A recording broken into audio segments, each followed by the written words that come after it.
Hello, welcome to WD18, the Watford fan channel. Welcome to another big video here on the channel as well. We're so excited to bring you some transfer news today. A confirmed signing of Moussa Sissoko, who's joined on a 2-year contract with an option of a further year for around £5 million from Tottenham Hotspur. A move that really did progress very quickly towards the end of this transfer window. We're going to be talking about Moussa. We're also going to be talking about the confirmed deal of Will Hughes to Crystal Palace. That Hughes saga is finally over, thank God. So we'll be discussing that and kind of getting the final word on Hughesy. Where does that link into Nathaniel Chalobah? And finally, some news breaking this evening about Troy Deeney, who could potentially making a move to his boyhood club, Birmingham City. And to discuss all of that is Mr. Sam Yuko. Sam, how are you feeling, buddy?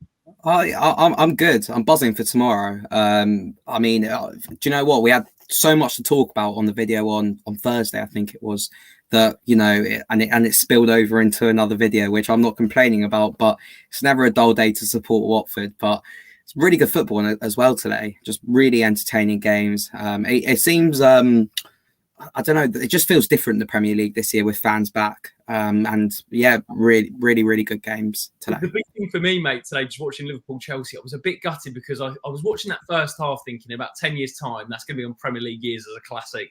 And yeah, the red card just ruined it a little bit for me. Like, just on that, did you think it was a red card? Because I've seen a lot of people say it was, and I've seen a lot of people say it was. It's difficult. I feel really sorry for Reece James, but I think it is a red card. Yeah. I think you know, the rules are the rules. If it doesn't touch his hand, it's in the back of the net as an own goal. While he probably didn't mean it and his hand was already there, at the end of the day, it's denial of a goal scoring opportunity. So while I feel sorry for Reece James, I think it is a red card. Yeah, I think so as well. So, just a quick comment from Cormac getting the preach out of the way. Is that fresh trim? Yes, I've got the fresh trim. I've gone with the fresh. Do you know what? I went with the skin fade as well. I thought, you know, Tottenham away. Tottenham away. It's time to look sharp. So yeah, the fresh trim. Absolutely love that. Right, before we get into the transfer news, guys, please, as always, housekeeping. Leave a like on the video if you enjoy. Subscribe to the channel if you're new. Subs have been going like that at the minute, and a big thank you to everyone who's followed us on Twitter. We just hit 9,000 followers, which is absolutely amazing.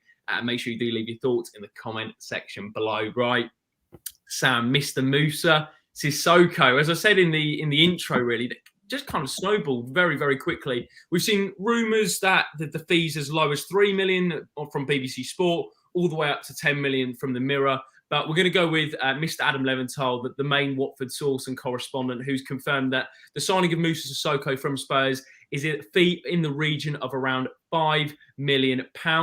He signed a 2-year contract, and look, it's almost the case that with one midfielder going out in Will Hughes, one midfielder had to come in Moussa Sissoko. And Sam, just initially, what was your reaction to it being confirmed, first of all, and the chant as well, which has been circulating on Twitter? We're starting off with the chant. It's going to be ringing around the away end tomorrow. I can't wait for it. I'm expecting to hear your incredible singing voice, Jacob. Loud and clear in the away end tomorrow. Brilliant chant. Very Watford chant. I can't really explain it. It's just a very Watford chant. But look, as you say, I didn't really process it. It happened incredibly quickly. I think it was Fabrizio Romano, massive Watford fan, who broke the news. And then eventually Leventhal confirmed it. And before we knew it, it was pretty much done.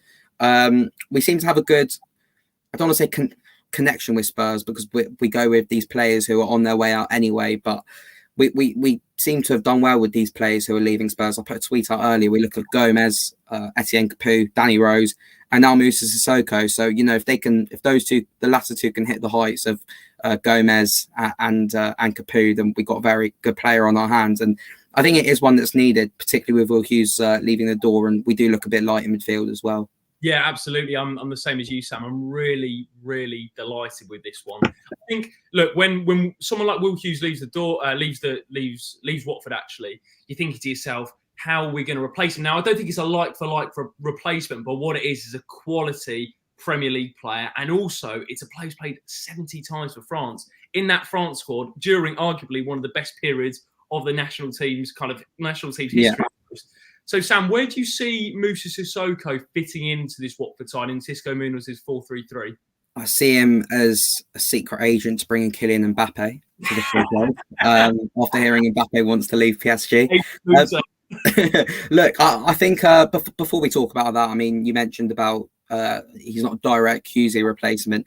It does worry me a bit for looking at the negatives. I know we haven't really seen much of him, but from what a lot of my Tottenham mates have told me, he's not the best on the ball and technically. However, he is an absolute workhorse in the middle. He won't stop running and he gives 110% every week. My worry with that is I think we're still missing a ball progressor from the middle of the park, that link between the defence and the attack. On the other hand, I think we really do need that engine in there, particularly with Juro Kutska, who we can see already is going to be injury prone this season at his age.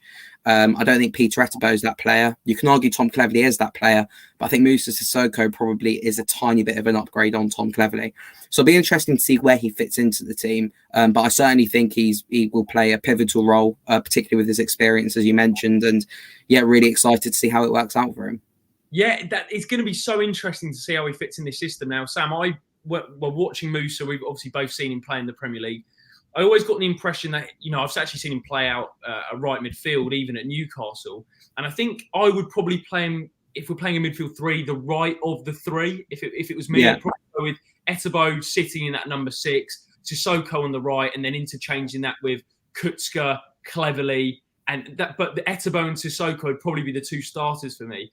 But I think the big thing for Moussa Sissoko is someone who can progress the ball through the midfield and drive with the ball. I think that was probably the big frustration I had watching that Brighton game at the Amex the other week, was we really lacked someone who could drive the ball from the midfield third into the attacking third and pick it up deep and drive with the ball. And what we've seen from him at Spurs is someone who could do that and really connect the midfield to the attack. So I think he could fit in quite nicely, particularly with his athleticism. And actually, I think technically he's good on the ball, but maybe just loses it. Did you say that his Spurs yeah, it is. I think his decision making sometimes can be a bit questionable, and apparently he's got a dreadful shot on him. But do you know what? I'm buzzing with the signing. I sound a bit negative about it because I'm only talking about the bad side of it. But look, as you say, he's a complete engine in there, and I think he's going to be so important to this Watford side, particularly in those games where we're going to be on the back foot. We're just going to be chasing the ball the entire time. I think he's the sort of player that would have made a difference at Brighton. I wonder if that's what's caused this transfer. Whether they looked at that Brighton game, thought the midfield looked completely lost, and we needed a physical presence in there with no Juro Kutska. I wonder if that's what's triggered that move. But yes, certainly, I think it will work out well. And you know what, mate? Spurs, they can slate our players all they want because, as you said, Aurelio Gomez, someone who left Spurs, went on to become a Watford legend, and Etienne Capoue, who's maybe not legend status, but cult hero status, definitely. Yeah. 2 of the best players we've had in the modern era at Watford Football Club. So, look, that is a real positive sign. I think Moussa Sissoko is a really good sign. Let's have a little look through your comments. A big thank you to everyone who's joined us this evening ahead of Spurs away tomorrow. Reggie says, I'd play Sissoko, Etebo and Keena, potentially Keena, while Nathaniel Chalobah is out. Domingos Keena put an interesting tweet out yesterday. Was it Thursday? Yesterday, I'm not sure. Yeah, I think it was the time emoji. Whether that's signalling a move to Bournemouth or something else, I'm not too sure. But I don't think Domingos Keena will be here come Tuesday. And I don't know. We might as well talk about it now that we're sat here. But I think deadline day is on Tuesday, Wednesday. Not too sure. Yeah, 3 days. Yeah, I'm just wondering what we actually need to bring in still. I still think we need a midfielder. I think we need... Do you know what? I don't know why, because I didn't think this at the start of the window. I think we could do with another centre-half. Yeah, I'm not sure why I thought that. But. No, I agree, Matt. I think we'll... You know what? I've always said since we went up in the Championship, this is nothing against the other centre-backs we have, but I think if we're going to play Sierralta, we probably need a quicker centre-back next to him. Yeah. Probably something I would say. Look, Truce Kong, really good servant for the club so far. I love the way he speaks. Obviously, loves the club as well. Good player to have. Obviously, Christian Kabasele, Craig Cathcart can fill in at right back and right centre back. But I just think if one of them gets injured, we're a little bit light in that department. Yeah, could you see us maybe dipping into that market, or do you think if you were going to make a prediction, Sam, this is very much hypothetical, but could you actually see us making any more signings before the end of the transfer window? Well, like I said, I think first of all depends on if any offers come in for Nathaniel Chalobah. I think that very much depends on that. But I could see us bringing in another midfielder. I can't really see us doing much more business because I think it's important that we get men out the door first. We'll talk about Troy Deeney. It's good the Hughes saga's finally over. Andre Gray remains to be seen if he'll go. I can't think off the top of my head who else that could be leaving, but we do need to sort out the outgoings as well. Yeah, there's a lot of kind of if buts and maybes at the moment. Not to bring up the classic fan cap. What's and maybes? Yeah. Right, let's have a little look through your comments before we move on to the Will Hughes saga, which finally ended today. Thank goodness. Rio Wolf says, "Would you start Sissoko tomorrow, Sam, for Spurs away?" I don't think so. I think we spoke about this just off air. I mean, it's nothing against Moussa Sissoko, but it's probably a bit late considering he's only probably trained with the team today. I think I saw a picture of him training. You know, I mean, he's an experienced player actually, so I don't think it would be too hard for him to adapt to any sort of game plan. But I don't think they want to throw him straight in at the deep end. But it wouldn't shock me if we see him off the bench tomorrow. Yeah. Dino in the comment section just mentions off the pitch stuff as well. With Moussa Sissoko, pardon me. Sissoko is supposed to be a top geezer as well. Similar attitude to Capoue, good for morale. Actually, really interesting point that Dino makes there. I remember watching the famous Amazon documentary, which involved obviously Danny Rose and everyone at Spurs. And I think one of the assistant managers, as Mourinho came in, he made the comment. Someone correct me on this. He said Moussa Sissoko was a favourite in the dressing room. Yeah, everyone loved him. Yeah, and everyone loved him, and I think that is a massive boost for Watford to have someone who's that well liked, and also a player of his calibre alongside Danny Rose. I mean, two players that have points to prove. And let's not forget those two played in the Champions League final 2 years ago as well. Forgetting about them. Let's be completely honest, mate. Sissoko was massive in that run. He went under the radar in that run with Spurs to the Champions League, but he played a massive role. And I think the final thing to say is Moussa Sissoko has a point to prove because he will be wanting to get into that French squad. Didier Deschamps said that unless he's playing regular first-team football, he's not going to get into the September internationals, which are obviously coming up. And he needs to be playing regular first-team football, and Watford can guarantee him that. He doesn't have to relocate from his home. He's playing Premier League football week in, week out at a club like Watford. It's a no-brainer for all parties. I can see why it was a pretty smooth deal from the outside anyway, because both parties wanted to get the deal done. Just having a little look. Dylan, Jacob, can he play tomorrow? He can play tomorrow from what the club released, but I think me and Sam think he'll probably start on the bench for tomorrow. Shane says Navarro and Gray need to shift on. Is there anything else? Yeah, Spurs slated Capoue and he did fairly well for us. Ian says, is Kutzka fit for tomorrow, Sam? No, he's a doubt, I think. I think it's one of those touch and go ones, which often means he's not available. He's someone that I wouldn't risk as well. And I mean, just touching on that as well in terms of not risking players. People were forgetting we're 3 games into the season, long season ahead. And if a player's not fully fit at the moment or they're struggling, it's not worth the risk. So I personally think that applies to Danny Rose as well. I think Rose played his first 90 minutes the other day that he has in probably about 2 years. And at high intensity. So it wouldn't shock me if we see Adam Messina tomorrow playing as well. Yeah, true. Very, very good point. Right, Sam, moving on to William James Hughes, who's finally moved on to... finally. Last time we can talk about that. And just on a serious note, I'm a bit gutted it's ended this way with Hughes. I just think the way it's to end on a sour note after 4 good years at the football club. Of course, he was involved in the relegation, but was probably one of the standouts, was pivotal in our role in promotion last year back to the Premier League. It just feels a little, just a little bit of a sour taste in my mouth, the way this has kind of all panned out. But I think it was just a deal we're just glad to get done, isn't it? And glad to see the back of Hughes, unfortunately. Yeah, absolutely gutted it's ended like this. I mean, if we're just looking back on Will Hughes' Watford career as a whole, I remember as soon as he came in, I was buzzing because he was a player who he's been about for a long time now. He was linked with Liverpool, Man United from a young age, and I was buzzing when we got him even after his injury problems. And we didn't really see him until the November game against West Ham back in 2017, where we won 2-0, and he was absolutely brilliant. He scored that game as well. And unfortunately, I think the game after that, he got injured against Man United, and we didn't really see him again that season. Following that season, the FA Cup final season, I got him on the back of my shirt. Absolutely loved the guy. And he played out on the right, I think, under Javi Gracia most of the time, where he wasn't most effective, but he always put in a shift for the team. The following season, the relegation season, was ultimately where he found his best form in that deep-lying role under Nigel Pearson, where he was absolutely fantastic. That was the real bright light going into, of the relegation season, if you could say there were any, was how good Will Hughes was. I was surprised seeing there were 2 years left on his deal.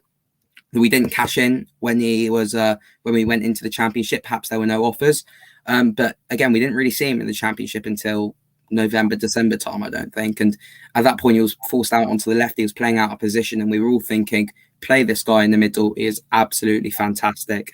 As soon as we did that, and I think it was the 6-0 game against Bristol City, we completely ran away with it, and we ultimately got promoted. So he's been a fantastic servant for us. He's had a journey with us as well. He's matured and grown as a player.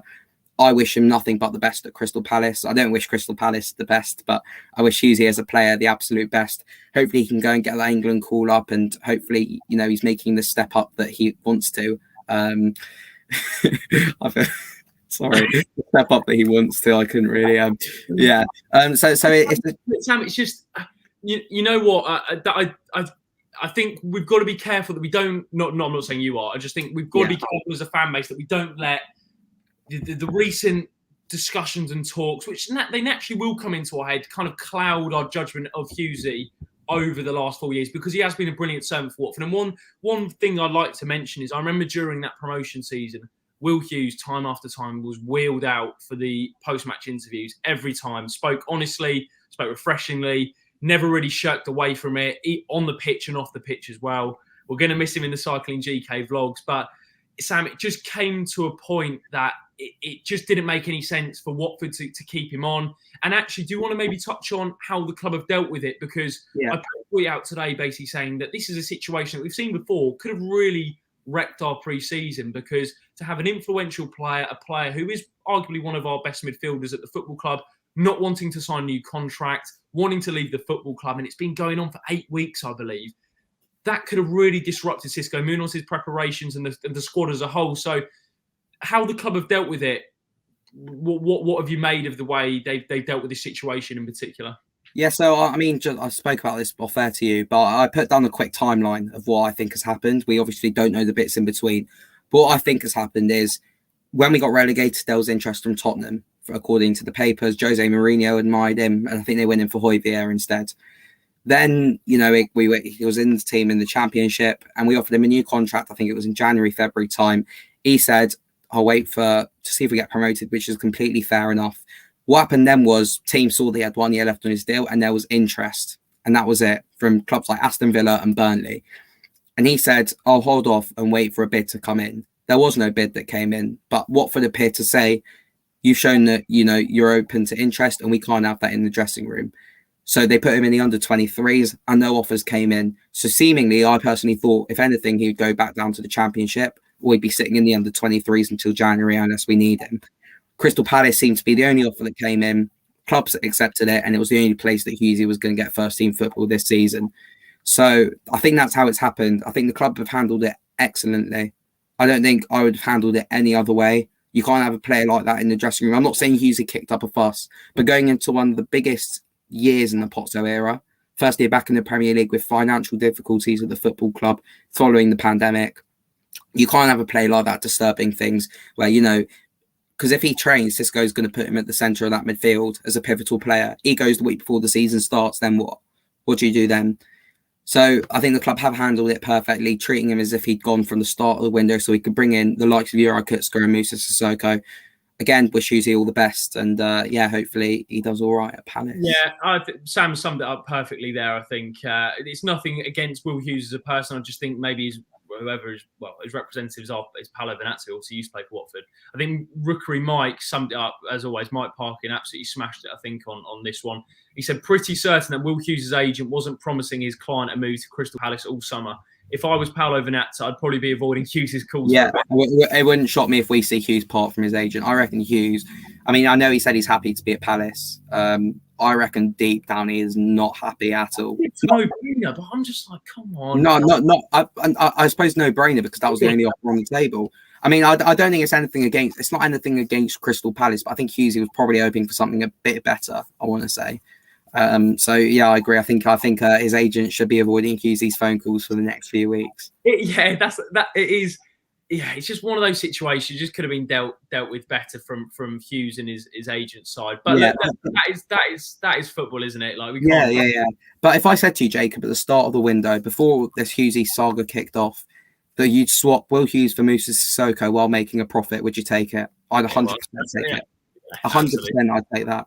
And look, it's you know, he's a player that I'll always remember fondly. It's one that I'd be telling the grandkids about when they're like, which Watford players did you grow up watching? I'll always mention Will Hughes. Got a very soft spot in my heart for him, and genuinely wish him all the best in his career. A fair point from Louis. He's only going to say he's not happy at Palace, is Yeah. he?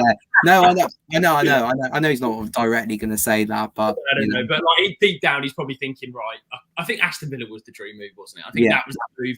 With the Greenish money, it was almost set up with Craig Shakespeare being there. There was long-standing interest. But look, we'll move on. We don't want to dwell on it for too long. All the best to Hughesy. Bit of a messy situation, but just glad it's over right now. Let's have a little look through your comments just to wrap up the Hughesy situation.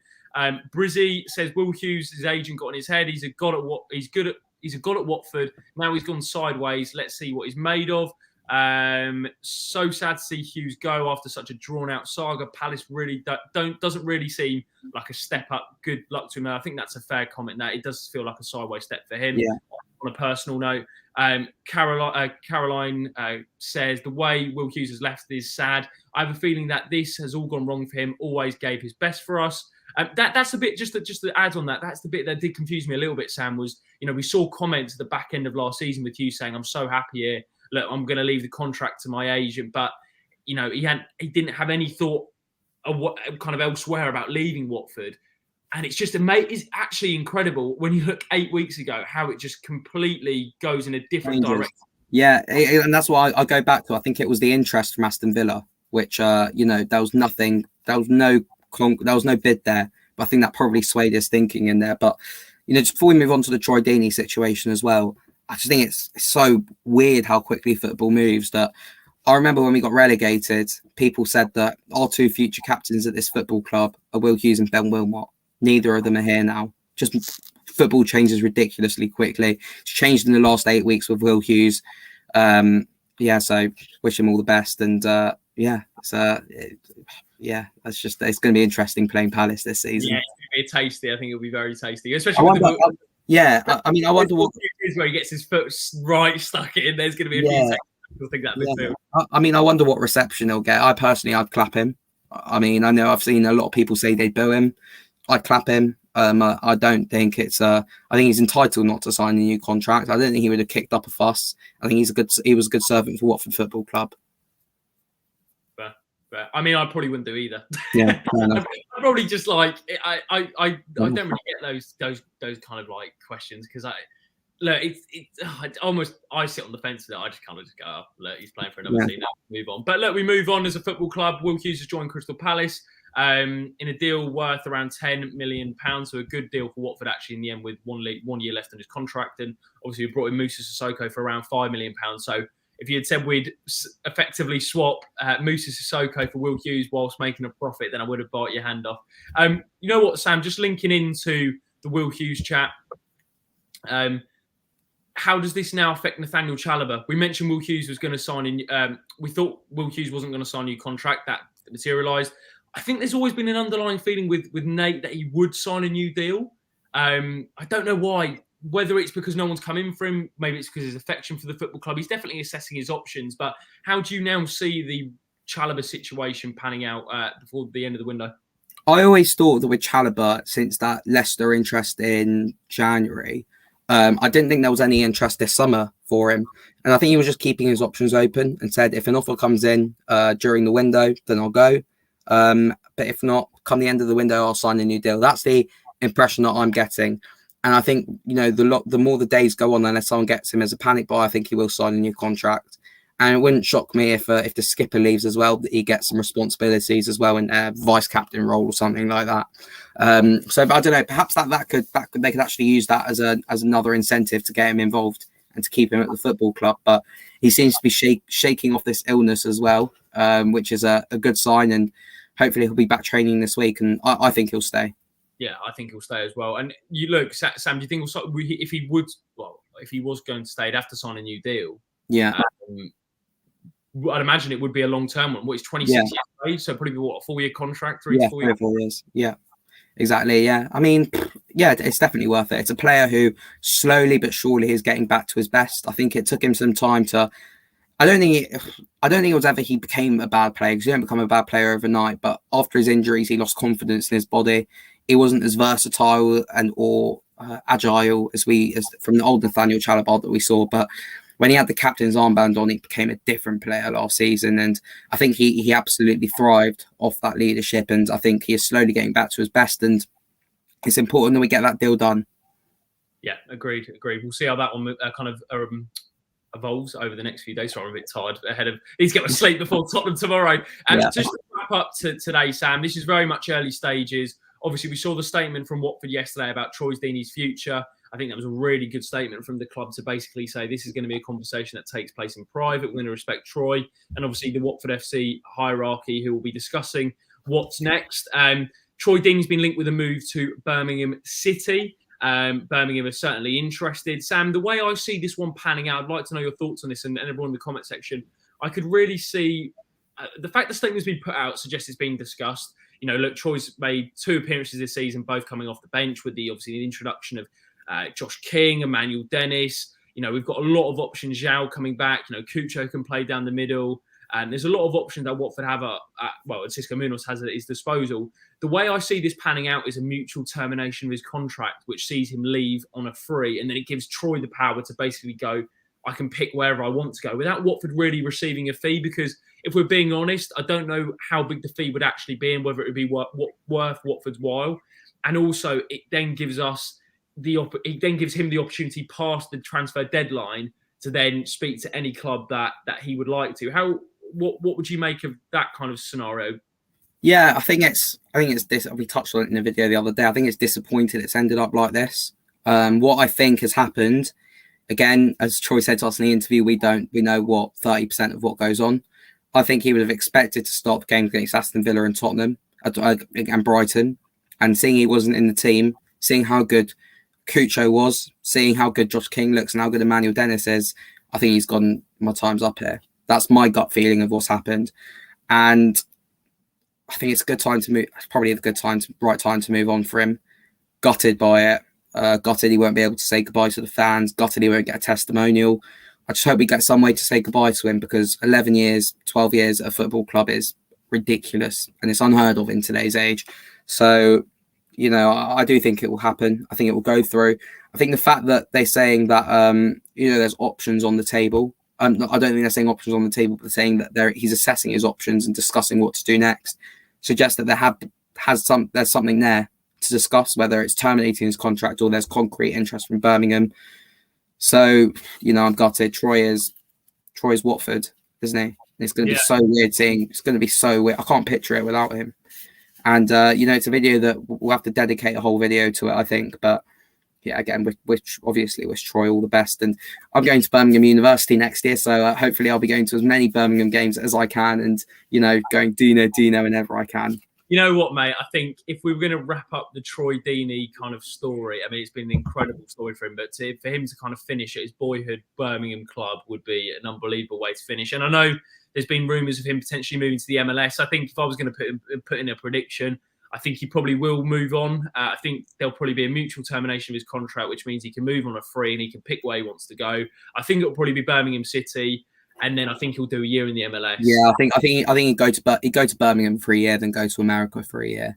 Just makes sense, doesn't it? I think for everyone involved, I think he knows that. That is so true. So true. Yeah. Would he celebrate though if he scored? I don't think he would. I mean, it's Troy actually, isn't it? No, I don't know. I can't tell. I love Troy to bits. It's going to be so weird. I mean, the question as well is, I think it's pretty nailed on. Tom Cleverley would be the next Watford captain. I wonder who the vice captain would be. I suppose it would be between Sissoko and Chalobah, I think. Yeah, that's a good shout. I'd probably agree with that. Yeah, I wonder. That's what I'm thinking. Though I mentioned it earlier. I wonder if they're going to now add that into Nathaniel's contract, saying if Troy goes, you're vice captain now, and that could be an incentive to stay. I'm not too sure, but or Sissoko, he's a massive leader in there, so it's another conversation to be had. But yeah, gutted about it. I mean, it's the right time to move on, but it just doesn't feel right. I don't know. It's just weird, isn't it? It's just because he's been in contact, hasn't he, for the last 11 full seasons, and like it got to the 12th, and it's just like, well, how. Yeah, just weird. It's a bit weird feeling. It's quite hard to sum up your emotions on it. Obviously, it'd be one of sadness, but also I think it's probably the right time for all parties to move on if the deal's right and if the situation's right. Obviously, it does open the discussion about who will be the next captain, but I think we'll save that for another video. But it's early stages with the Troy news in terms of there's been a statement released that they're having discussions behind the scenes, and Birmingham City have shown an interest in the Watford captain. So we'll see how that one materialises. That's where we're going to wrap it up. Thank you very much for joining us today to discuss Moussa Sissoko's move to Watford. Wake me up before you go. Well, no. Oh, wait, Sam, just the wrap up.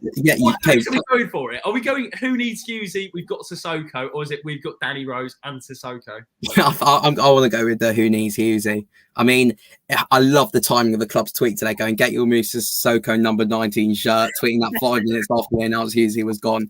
I think I might get the, I'm not really one anymore to get the names on the back of the shirt, but I might go with the new dark green third kit with Sissoko on the back. I don't know why, I could just see that. It's just absolutely orgasmic, that shirt. Yeah, brilliant shirt. I'm buzzing for Spurs tomorrow as well. I think it'll be a cracking stadium as well. I don't want to make this another Spurs preview, but I think it's going to be a cracking atmosphere on their part as well. I imagine when the teams are read out, they'll celebrate Harry Kane's name like a goal at the Tottenham Hotspur Stadium. I think they'll give both Danny Rose and Moussa Sissoko a really good reception. So buzzing for tomorrow, and come say hi to us as well if you see us around the concourse area or whatever. Absolutely, we'll be at Spurs tomorrow. So if you see us, come and say hello. We'll have a chat. That'll be absolutely superb, and we'll get you on the Insta story as well if you fancy as well. That'll be good. Thank you very much to everyone who joined today. We really do enjoy it. An interesting video. We've got positive news with Moussa Sissoko. We've got interesting news with Will Hughes. You've got sad news with Troy Deeney, and we've got what's the word to describe the Nathaniel Chalobah news or dilemma? Ooh, open-ended. I think mystic Chalobah news. No one knows what happened. Thank you very much for watching, guys. If you did enjoy, please do leave a like.